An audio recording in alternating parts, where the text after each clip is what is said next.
Good space time, everyone, and welcome to a new episode of the Citizen Web3 podcast, your source for educational insights into the Web3 universe and your connection hub to discovering those that contribute to building the decentralized world. Today, we are joined by Josie Leung from Milkyway. We discuss quarantine, Hong Kong, and Harry Potter. We touch upon possibilities, career, and achieving what you want. Finally, we talk about what goes on behind the scenes and building easier and faster. If you enjoy our podcast, please share this episode onto your favorite social platform and help us spread Web3 values into the universe. It's not about, the age, and it's not about the limitation and everything. It's just whatever is possible. And I create all those tickets that went to the black hole, facilitate projects to build easier and faster. I always stayed looking at the startup scene. Hi everyone, welcome to a new episode of the Citizen Web3 podcast. Today I have Josie from Milkyway Zone. Josie, hi, welcome to the show. Hello. Thank you for having me here. Yes, I'm glad to have you on, and I'm going to go straight away with the first traditional questions. Josie, can I ask you to introduce yourself in your own way for me, for the listeners? Tell us what you do, what you're working on, and how did you get to Web3, maybe even if you want to catch on to that. Sure. I gotta admit, I'm one of those that transitioned from somewhere to Web3, not one of those who jumped directly to Web3, which I think a lot of people are nowadays, especially those something school dropout and then just joined with the class of something. So Josie here. I am a co-founder of Milkyway. So before we talk about Milkyway, so a little bit about myself. I am from Hong Kong myself, and I have a kind of Web2 traditional background. So I was actually at LinkedIn for a few years previously before I jumped into the Web3 scene. I did kind of business development and account management over there. And then afterwards, so in terms of why I joined Web2, it was basically I was at LinkedIn, and then I talked to a lot of different clients, on the ground, right? And then spoke with a lot of them, and then a lot of their pain points, and then a lot of them have, suggestions in terms of how do they want to kind of improve the product a little bit. And so we would, have this internal feedback system where we raise tickets and then feedback it back. But that's honestly a big black hole. Till this day, I have no idea where that system goes. We never hear anything back. And then so I don't know if they actually see it or it's just to entertain us in the front line. The only thing I know is that the product team and, the engineering team, they sit in the San Francisco headquarter office, and whether they see it or not, till this day, I don't know. And then it's a little bit, okay, it's I've been providing services for a product that other people build. I have all these feedback stuff that I think would work great, but there's no way to really be part of it, right? And then so I was like, okay, how do I actually help to influence the company? And then so people started telling me there's this role called product, where it's kind of sits between business and kind of the tech, and I was like, oh, that sounds really fun. And obviously I looked into it. And as mentioned, product is in San Francisco. So I was like, okay, that's not happening.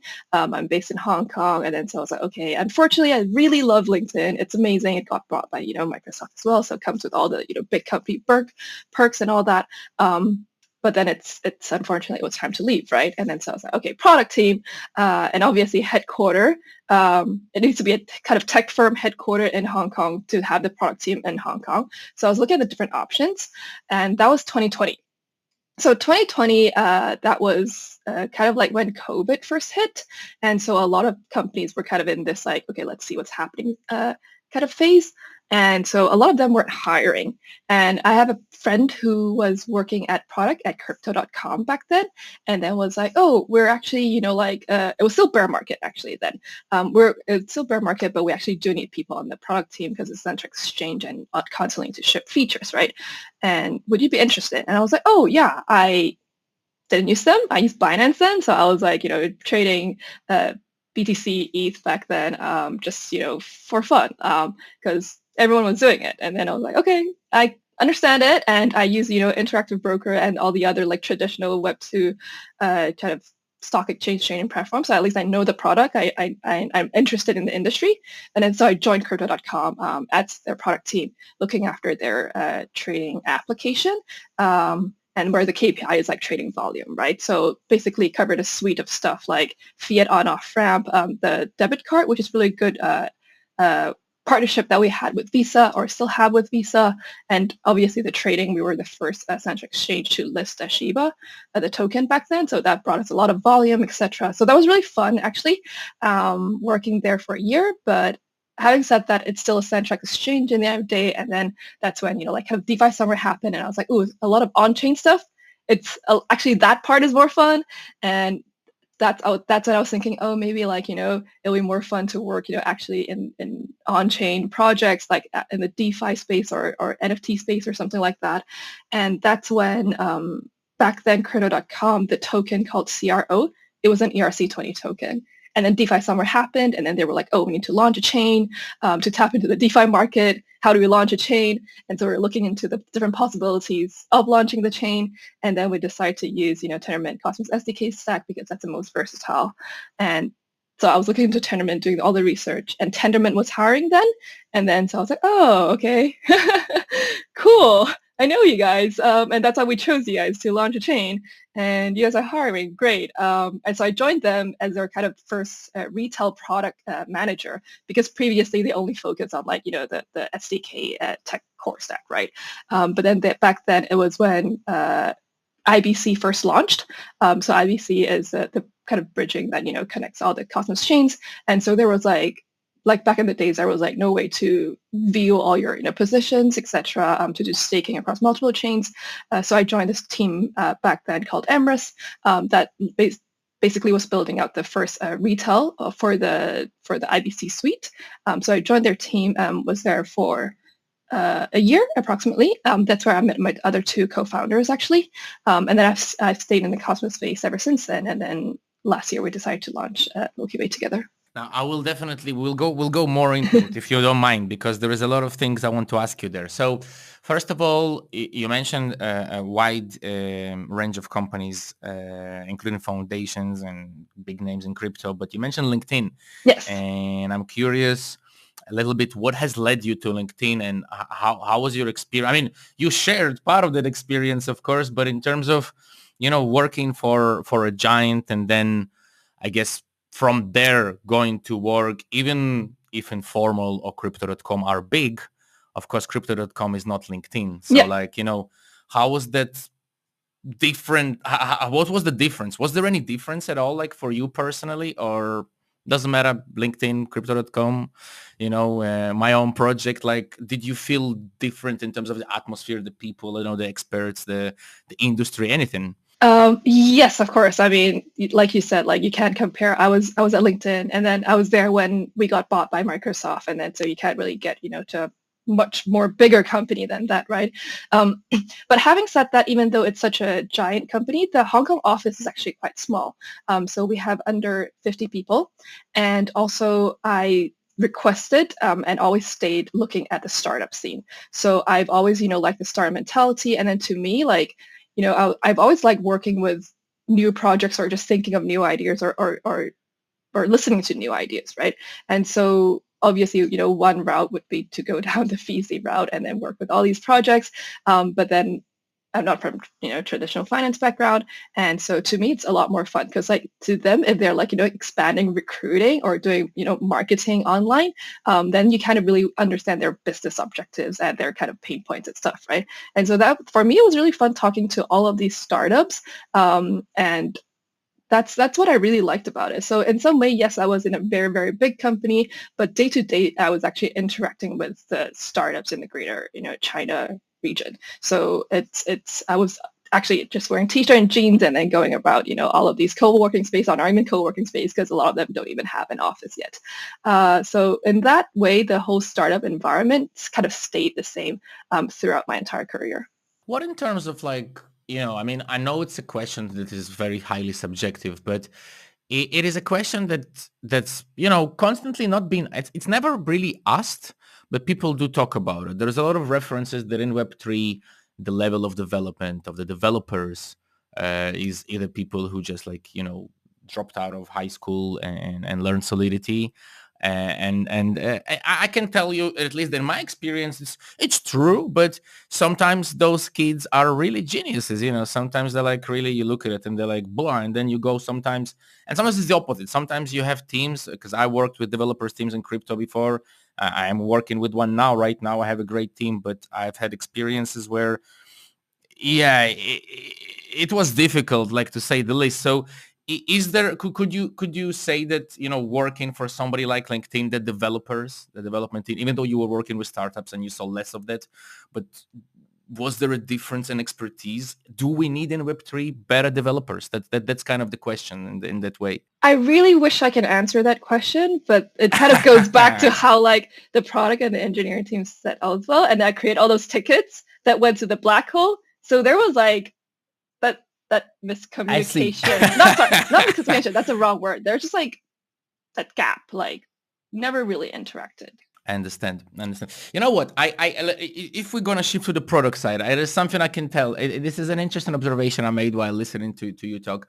Like over the past 4 years or so, we had on the podcast a lot of people who work as products in Web3. And of course, we didn't have just products. We have projects, products, CEOs, founders, whatever, CTOs.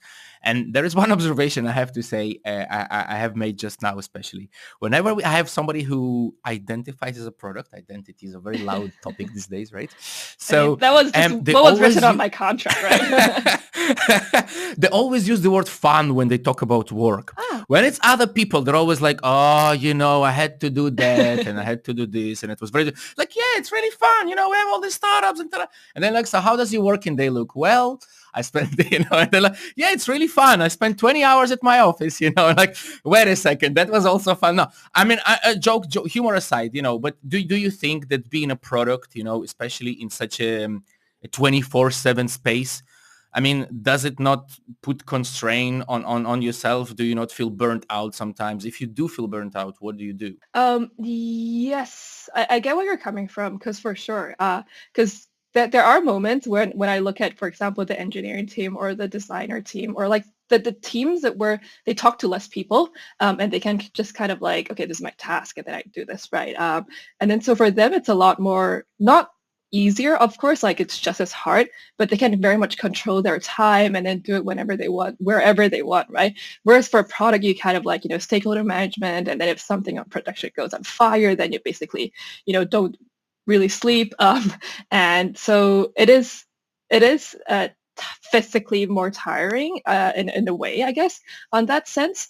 But that's, to me personally, that's the fun part of it, and that's why I kind of switched from a giant conglomerate company to this kind of like where things are constantly evolving, and then there are all these like product, basically, because product, there's no like really fixed JD for it, and there's no, to my knowledge, there's no like college degree for it, right? It's kind of like everything, in a way. And so that's the thing that I really enjoy, because there's no repetition. Everything you do is different, like constantly context switching, which I know a lot of my colleagues like who do, like engineers, they're like, they hate it. And they're like, don't context switch me, please. Like, and then they're always like, how do you do it? How can you go on like, one fundraising call to one UX design call to one, like tech call, and then to everything can be like completely different. And then Slack is like all these conversations ongoing. And then I don't know, like that's what I like. I don't like to be bored. Yeah, it's interesting that you put, and again, we don't have to go into this. This is just like an observation from a conversation. But it's interesting to me, at least, that you put a big gap between engineering and product. Because in my opinion, from what you describe, a product mindset is exactly what I would say an engineer's mindset. Not an expert and let's say not a particular expert that works on a particular part of the engine, but an engineer. Oh yeah. In terms of a person who has this mindset of, okay, I know how to fix a wall, I know how to fix a factory, I know how to fix a car. It doesn't matter what I will fix. And the same what you're saying is a product. Okay, it doesn't matter if I'm fundraising for LinkedIn or if I'm fundraising for crypto.com. I will still go on and do it, even if it's in the call after a call and they have nothing to do with each other. And to me, I think it's actually a lot of it like comes together is that mindset, I guess, right? Where a person is like, true. I can do that. Yeah, true. Yeah. Especially in the DeFi Web3 space, yeah, because it's constantly changing. For sure. I'm gonna ask you, like, I think we don't talk about geography that much on the podcast. It's not the biggest geopolitics is sometimes a big topic, but it depends, of course, on the guest. But you mentioned Hong Kong, and we have a lot of guests from Hong Kong. We had a lot of projects, validators, I don't know, like really, you name it. There's been a really VCs and a lot of, I've been to Hong Kong. It's a beautiful place several times. I adore it. But what's your personal stance today? Again, I don't want to make it a main topic, but it is an edgy topic, I guess, with Hong Kong. And what's your stance today on the crypto scene in Hong Kong? Do you think that it's becoming, because some people say it's starting to change for the better, people say it started to change for the worst. This person who lives there and is co-founded a project from there and is running other projects. What's your opinion? Yep. For starters, Milkyway is not based in Hong Kong, so I'm Okay, sorry. yeah, I'm actually the only one in Hong Kong. My other two co-founders, they are in Seoul, South Korea, and then we're spread across like 8 countries, as per tenement style.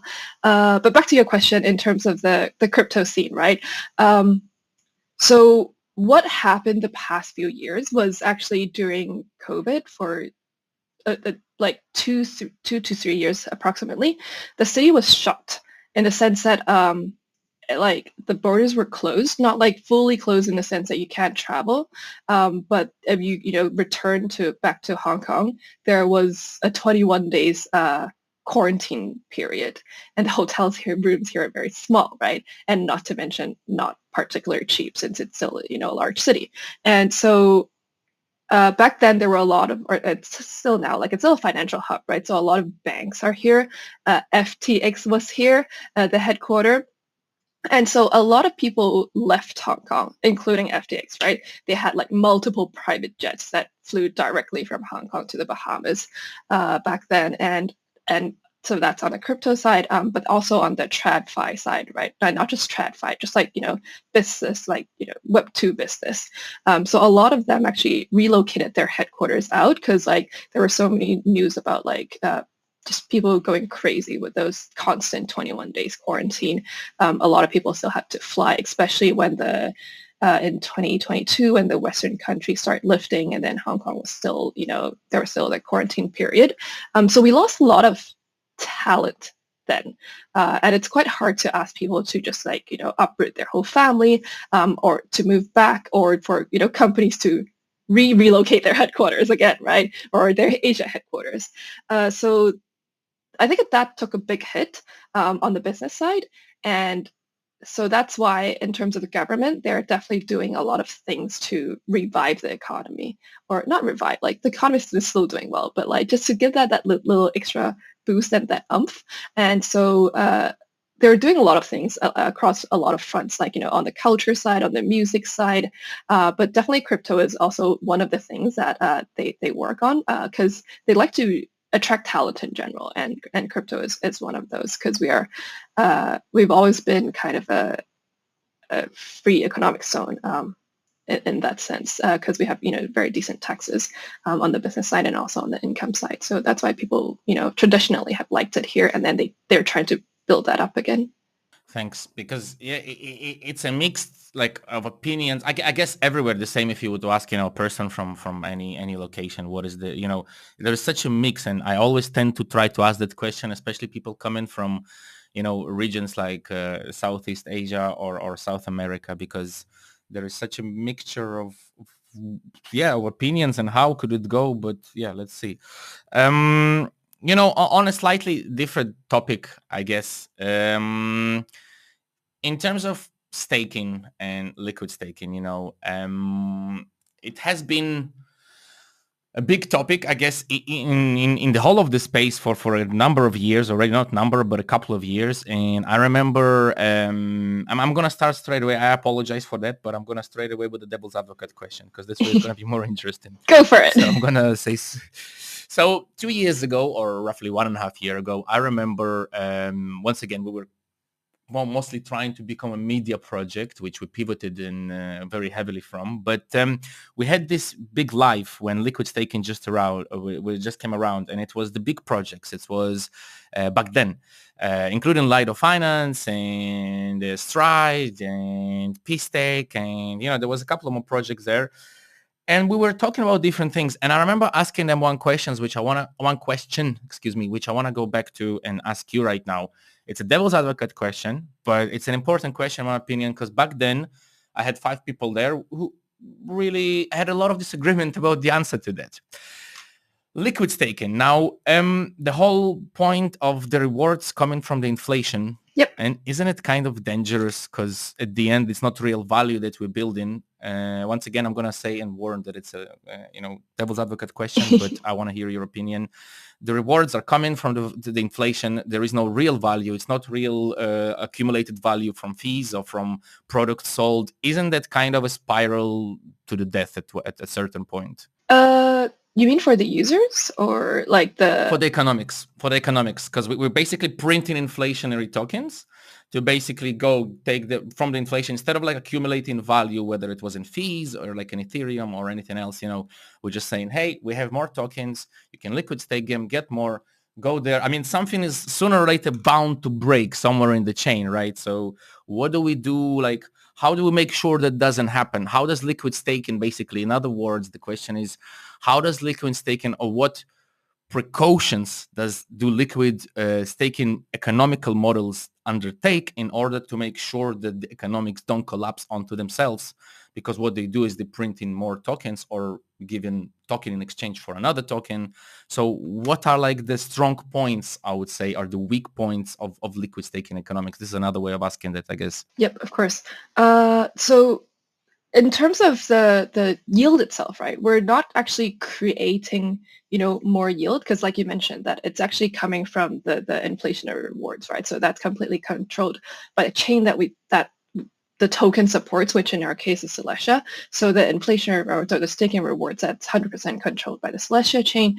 And so they set it, on their end, right? So we don't create, more inflation on that sense for the tokenomics. So that's not we affecting it. So what we're just really providing is that extra chain security for those people who are choosing, oh, do I want to, secure the chain, but I also want to use my token for DeFi, right? So we provide that chain security to the chain and also give the users the option to, do chain security and also participate in DeFi. And honestly, like for a lot of people, including me, that I've spoken to, they got scared, right, from Luna. They got scared from Luna that, it suddenly started dying and then all of their tokens were native staked and there was just no way. They just started unbonding immediately, but they still had to wait 21 days. And obviously by then Luna was worth not much. So we cater for, obviously the first group that I mentioned, and then there's also the second group. And so it just really helps to, boost the DeFi ecosystem. That's where we see it. And in the end of the day, it is down to the user's own choice, right? If they want to do native staking or liquid staking. I understand exactly what you mean. I guess just to dig it a little bit more to hear, because I really want to understand an opinion of a person who works in such a project. So let me give you a different example. So let's say, and by the way, about Luna, I'm one of those people. So heads up, so hey, but let's go a bit more in the case. So for example, let's say I have liquid Luna or liquid atom, it doesn't matter right now, not necessarily Milky Way case, just in general. And let's say I go and, I as a user, I stake that, I don't know, I use it in DeFi to buy USD whatever C or liquid USDT that was printed on top of the liquid USDC. This is what I mean. So sooner or later, when we have one token in the economy, let's say we have a euro or whatever, the Bitcoin, or Ethereum, we kind of know that Ethereum is backed by, the security of the chain, by the fees, by the consensus. In this case, right, when we start to add more and more abstractions to the economics, when I take liquid TIA, go take it into DeFi project, that DeFi project doesn't have just liquid TIA and TIA, right? Usually they will have like, I don't know, liquid debt. So this is kind of the question. How in this term, or does the liquid staking provider here, or I think I heard the answer. Basically, the liquid staking provider here says, hey, this is the user choice, what they do with this. We're just providing you the ability to use this token. Am I hearing you correctly here? Yes, exactly. And it's also So in terms of the risk, right, obviously there's, as per any token, there's always a risk. So for the liquid staking token, the risk is honestly the DPEG. So that's why, when I think one of the LRTs a few months back, forgot exactly which one, there was like a 7% DPEG or 6%. And then so it was like all over CT on that. And so it is down to obviously it's the user's own choice whether they want to do it, but then it's also the liquid staking providers kind of responsibility to defend the peg per se. And that's why there are a lot of vault strategies out there that help with the kind of funneling of users in terms of when they should liquid stake, when they should buy, etc. So there are a lot of strategies out there to help these protocols with defending the peg. Do you think, apart from Cosmos, have you seen examples of not complex in a bad way, but complex in a good way, models of liquid staking? I don't know, on Ethereum, Polkadot, Near, whatever, that you think that what they do in the economics is a cool example of how it should be done? What maybe in Cosmos doesn't exist today, for example, or the other way, maybe Cosmos has more than, I don't know.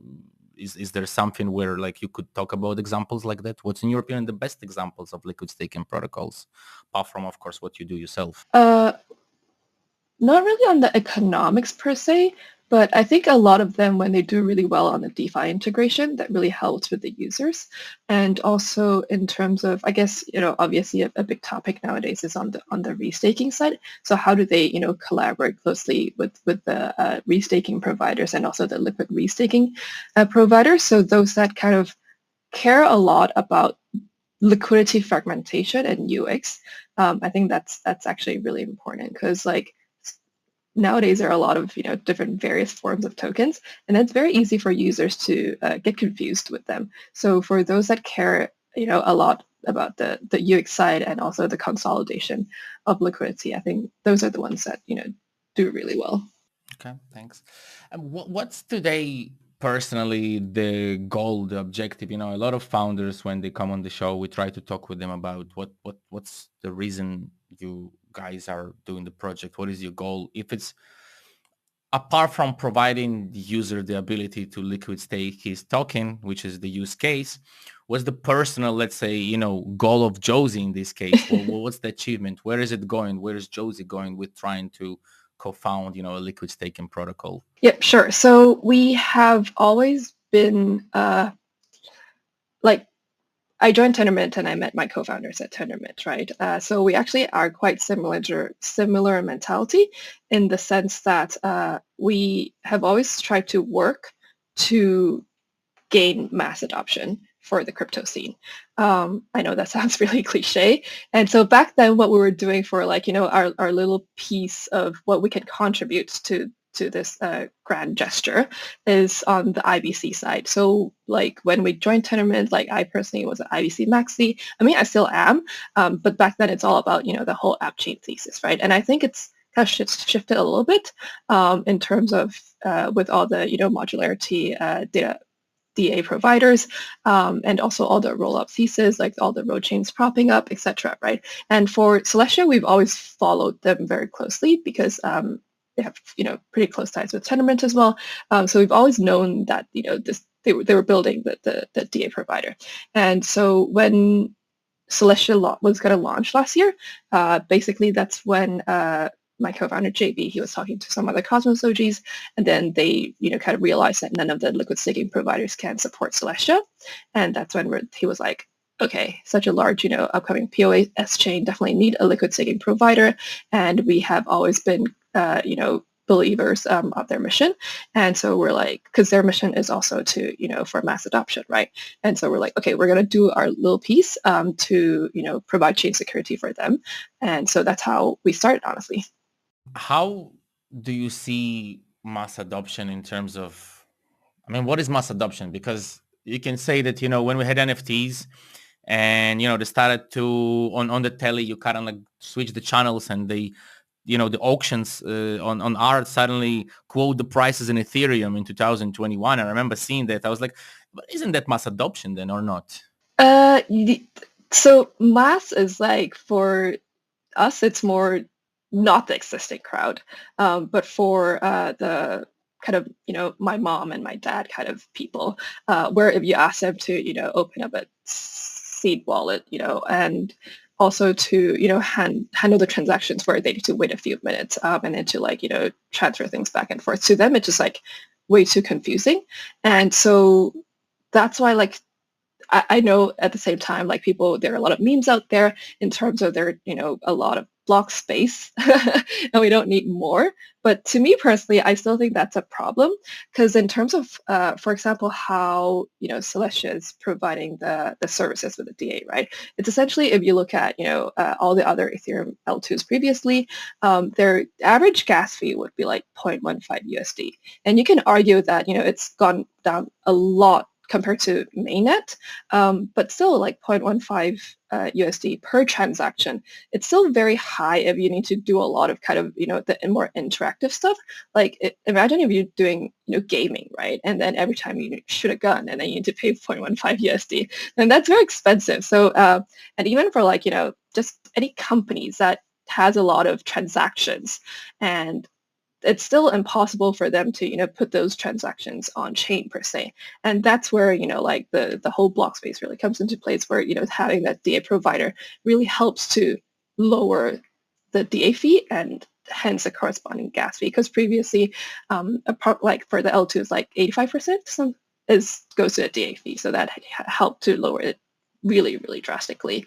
And yeah, so that's why we're really, kind of keen to help support this mission. Yeah.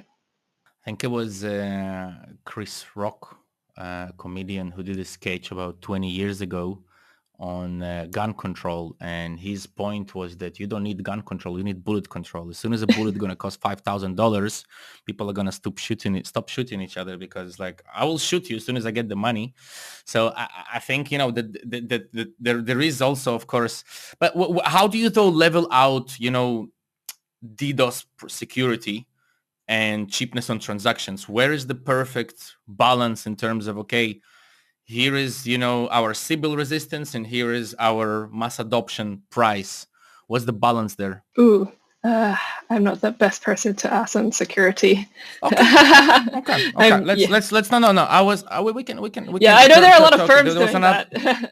There was another sentence you mentioned. You talked about, rollups versus the ABC upchain thesis. And again, in terms of like, from your perspective, from the product perspective, how do you think the rollup scene over the past like 1.5 years influenced the whole, again, from a product perspective, the whole thesis of upchains? Has it influenced it? Has it made it worse? Will upchain still exist? All those like 1 million questions that can arise from it. What's your take on that? Sure. Yeah, I think it's shifted a lot. For example, we just talked about Milkyway, right? So when we launched, after we launched liquid staking for TIA, because we actually deployed the contracts on Osmosis, Cosmos contracts, and the team is great. We love them, but it's still not, our home base per se, right? And so we're kind of restricted to deploying contracts. So afterwards, we're like, okay, let's kind of find a home base for ourselves, and so it's easier to build custom modules for the future liquid staking. And we're actually building a restaking platform right now for the modular ecosystem. So and we wanted to build it writing modules, right? SDK modules. And then so we're like, okay, how do we do it? Do we launch an Cosmos L1 app chain? That's obviously, very feasible, but then we'll need to pay the validators quite a bit, right? And then so in the end of the day, we actually decide to, go with our own rollup using the Initiative framework with Celestia underneath. And then so I see a lot of the other projects actually kind of in a similar thought process, because if you launch an L1, you do need to pay the validators quite a bit for the security. And then so it's like, do you want to do that, or do you want to go with a roll up? And then obviously that comes with the whole centralized sequencer issue, but then you can then decentralize it or use shared sequencer, etc. So yeah, like obviously for the huge projects where getting enough security is not a problem. For example, Berachain, Monad, then obviously they're going to launch their own L1. But then for the other smaller ones, then roll-up's a good solution. Do you think that interchain security, again, from a product perspective, can interchain security provide a solution to that? Oh, yeah, 100%. Okay.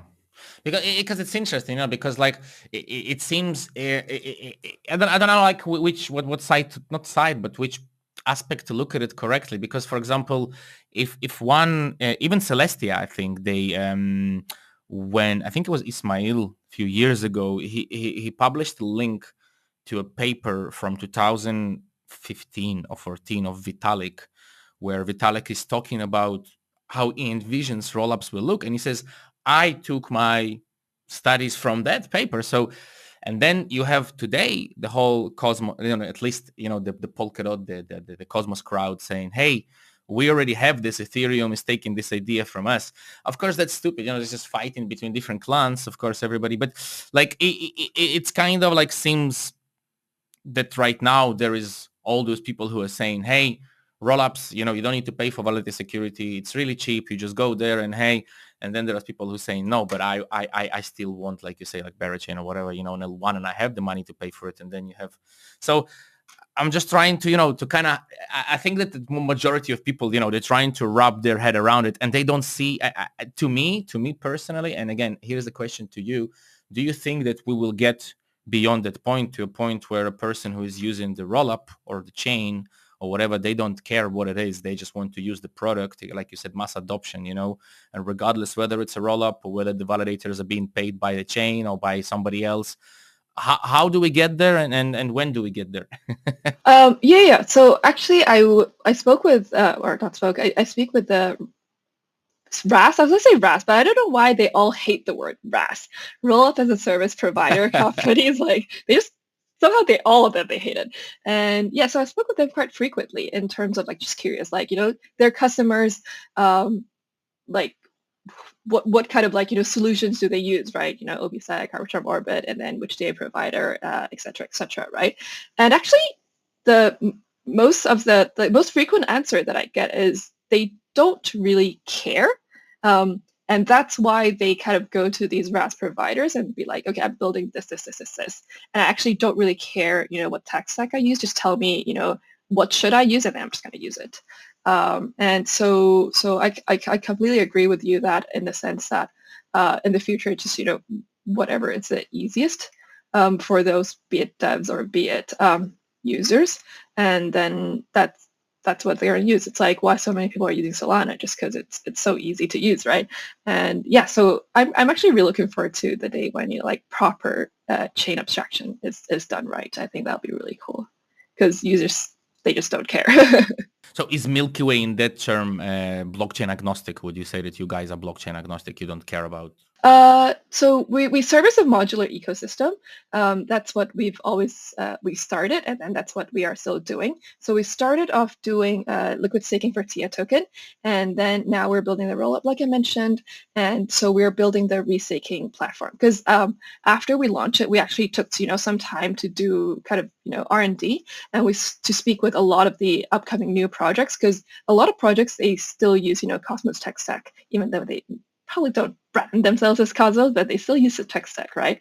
And so there are a lot of upcoming projects up, and so we talk to them to kind of know what they want, and then so is it a liquid staking solution for them? And yes, like obviously they're very interested, but what we've noticed is that a lot of them actually face a pain point of getting the enough security to launch their be it L1s or their middlewares or their chains, right?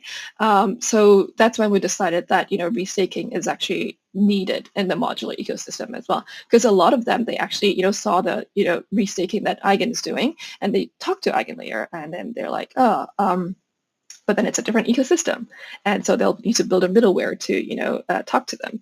And so they were like, oh, is there a native solution? And then so they actually we got approached by a lot of projects in terms of, oh yeah, it's a liquid staking. Will you guys build a restaking as well? And then so that's how we decided to branch out our product suite and then build a restaking platform too. I guess I'm gonna try and direct again that question a little bit, because I directed it maybe too vague, too abstract. I guess my question is here, and again, somebody who has seen and experienced, working in different projects, and you've seen communities come and go. And I guess when I'm saying blockchain agnostic here in crypto, I have found that at least personally and by talking to people and asking them questions to other founders, that projects who tend and try to build communities from different ecosystems tend to not find it easy. They say, oh, we have to really go through. So this was, I guess, my question to you, like, since you're saying that you guys, you guys are building for mass adoption, you guys are working in the Cosmos Echo, but you're also, touching upon other ecosystems. Like, how do you find building the community? Because of course, without the users, without the community, the projects won't be there. So just like without the development team, right? But how do you find it, trying to create a multi-chain community? Is it difficult? Is it easy? Have you faced any difficulties in that directions, like at all? Because us personally, we're not doing the multi-chain community because in some You're way, not okay. yeah, because in some way, liquid staking is a obviously there's a token that users will use, but then it's also providing the B2B service to provide chain security, right?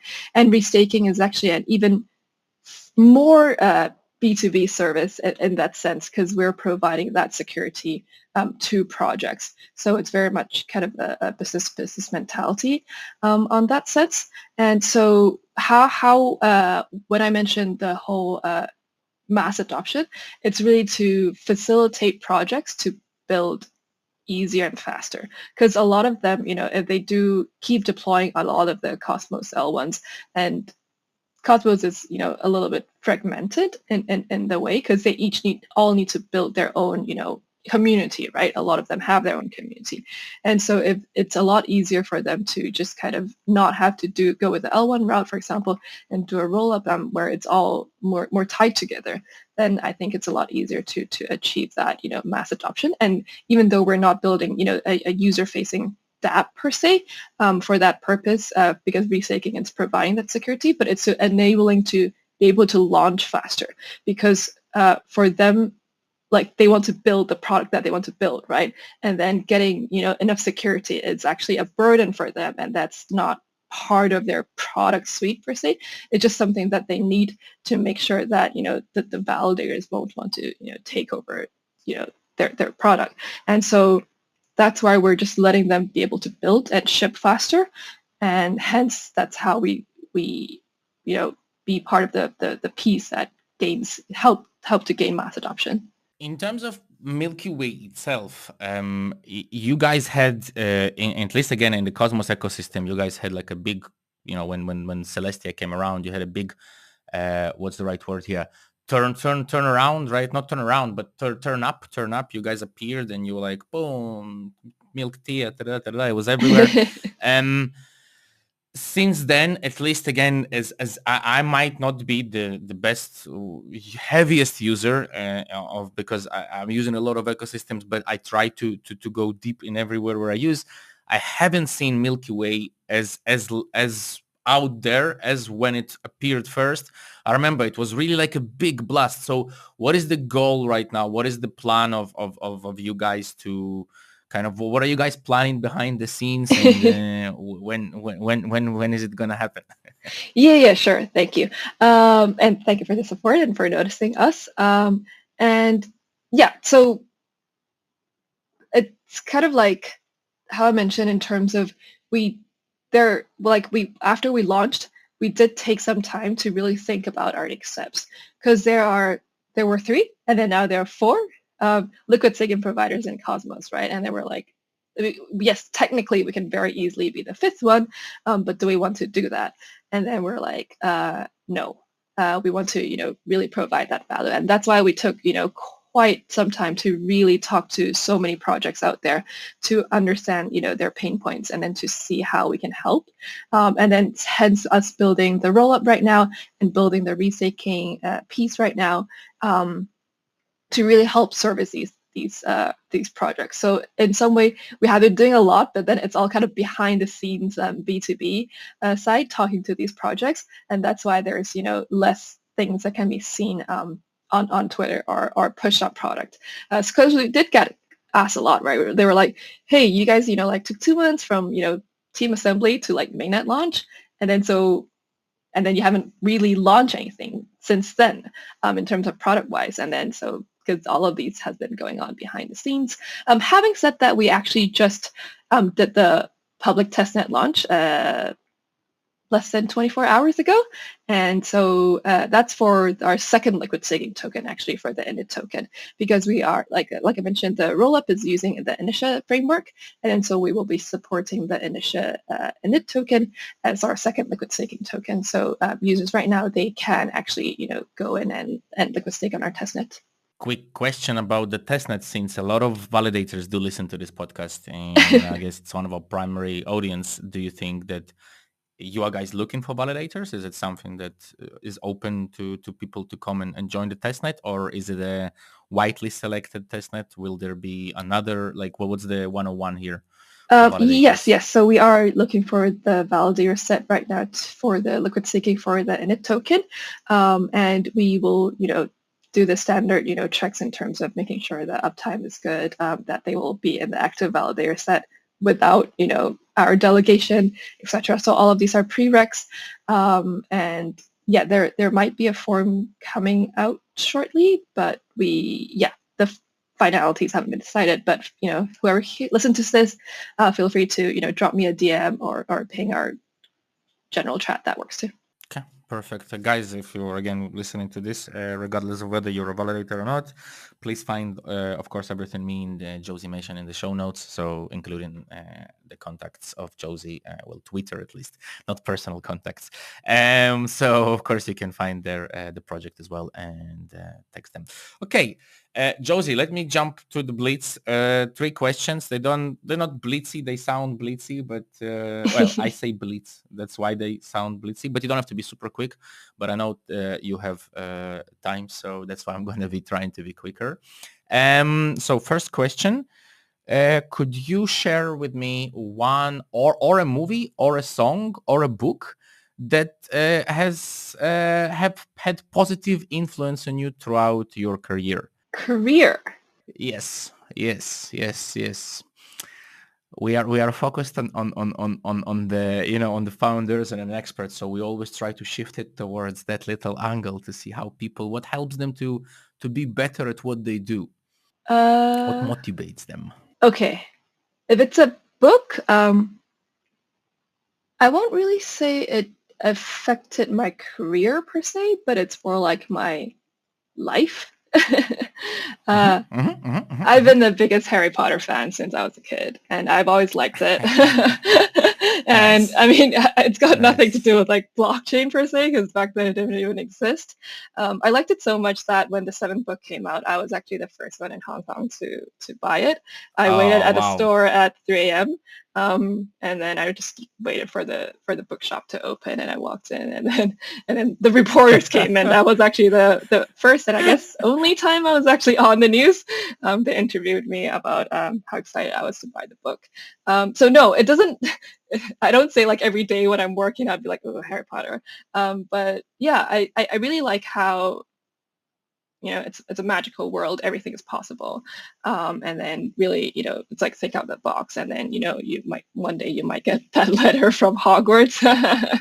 And yeah, it just kind of shaped me as a person rather than my career per se. Okay. That's exactly what I was looking for, by the way. I like twisted a little bit the question, but second one. Give me one, but that you can share, of course, one motivational thing that helps Josie, do her calls every day and, like work for all those companies, build liquid staking and so on and so forth. Something motivational that you could share that helps you to get throughout your day. Sure. So I'm not sure if this is motivational, but personally, this is what brings me the most happiness working on Milkyway, because we covered liquid staking and then we covered restaking. So, product changes and there's no guarantee that, one thing or one product line is going to stay there forever, right? Facebook has changed, all of these, like they start off with Facebook. Does anyone still use Facebook, like the site anymore? I don't know. Maybe they do. But then they're definitely branch out. And so, yeah, so in terms of product, even though I love what we're doing right now, but there's no guarantee that it's going to stay here for like 50 years, right? So what really motivates me and what really brings me a lot of joy is a team that I'm working with. So we're all ex-colleagues, not directly like, all of us, but we've all worked with each other in one capacity or the other way, right? And so what brings us a lot of joy is that, we get to start this company, and then we've all enjoyed working with each other before, and then we get to create this kind of working culture that we all really enjoy and that fits us well. And that, us going to work every day isn't, a chore or something that, is sad, because we're kind of like a close-knit family in that sense, where we have each other's back. And then back then we hit the ground running. And then even now, it's just very happy. And then everyone knows, right? The product can pivot, but it's really, the team that matters. And then to me, it's that, we can kind of run this company where we bring joy to all of our colleagues. I think that's what really motivates me and bring me the ultimate joy. That's a very good answer, by the way. I like it a lot. Thank you for it. And last one, I promise, it's a bit of a weird one. And I'm going to make an assumption because of your first answer, because of your book answer, that I think there might be something I might suspect what you're going to answer, but I'm going to ask the question anyways.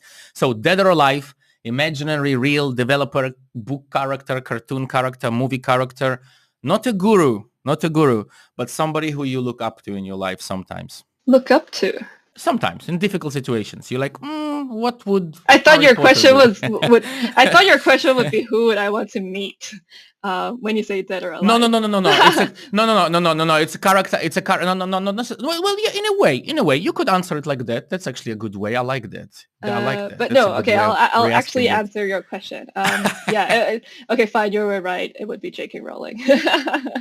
So nice. The Harry Potter's author. Okay. That's when back then I really liked it, because especially a lot of people are like, oh, you need to really know yourself, or have made it, or be on the right career path in your when you're 18, for example, and then you're like, I'm going to be a doctor, and so I'm set for life. Or even your 20s, you join an investment banking firm, and then you're kind of set for life. And then she didn't come up with the idea of the Harry Potter on that train ride until she was 30. So, and then now she's like one of the richest person, right, in England. So it's not about the age, and it's not about the limitation and everything. It's just whatever is possible. So, and she brought a lot of joy to a lot of people in the world, including me. So.